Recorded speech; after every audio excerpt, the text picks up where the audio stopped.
দর্শক আজকে বলে দিব যে আলু গাছ অতিরিক্ত লম্বা হয়ে যাচ্ছে কি কারণে।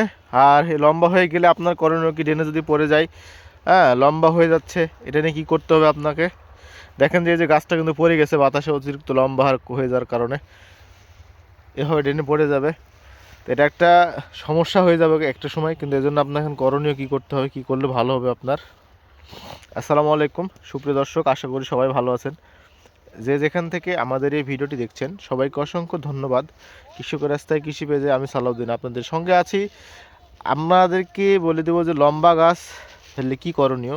গাছ অতিরিক্ত লম্বা হয়ে যাচ্ছে, তার একটা প্রথম যে সমস্যাটা, যে দেখেন যে আজকে 22/1/25 এই তারিখের আবহাওয়ায় কিন্তু সারাদিন তেমন সূর্য বের হয়নি বললেই হয়, কোনো তাপমাত্রা নেই। সারাদিন একদম মানে সকালের যেরকম ঠান্ডা ঠান্ডা আবহাওয়া, এরকম একটা আবহাওয়া বিরাজ করছে।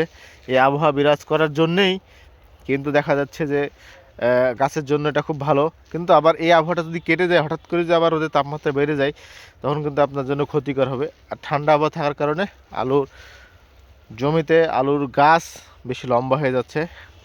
লম্বার জন্য এখন আপনাকে যে করণীয় করতে হবে, আপনাকে নিয়মিত পাউডার স্প্রে করতে হবে। এখন কি কি পাউডার স্প্রে করলে খুব ভালো হয়, আপনার এখানে 72 WP ম্যানকোজেব, সাইমোক্সালিন, ম্যানকোজেব, মেটালেক্সিল এই গ্রুপের পাউডারগুলো স্প্রে করতে পারেন। প্রতি জারকিনে 50 গ্রাম কার্বনডাজিম দিবেন, এখানে প্রতি জারকিনে 20 থেকে 25 গ্রাম এর মধ্যেই দিবেন, তাহলেই হবে। দিয়ে সুন্দরভাবে স্প্রে দিবেন। এর সঙ্গে যদি আপনার পোকার ওষুধ লাগে পোকার ওষুধ দিবেন। আরও আনুষঙ্গিক যদি আপনার জাপ পোকা থাকে জাপ পোকার ওষুধ দিয়ে দিবেন, কোনো সমস্যা নেই।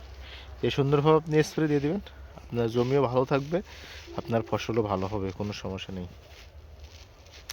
তো সবাই ভালো থাকবেন, আজকে এই পর্যন্তই।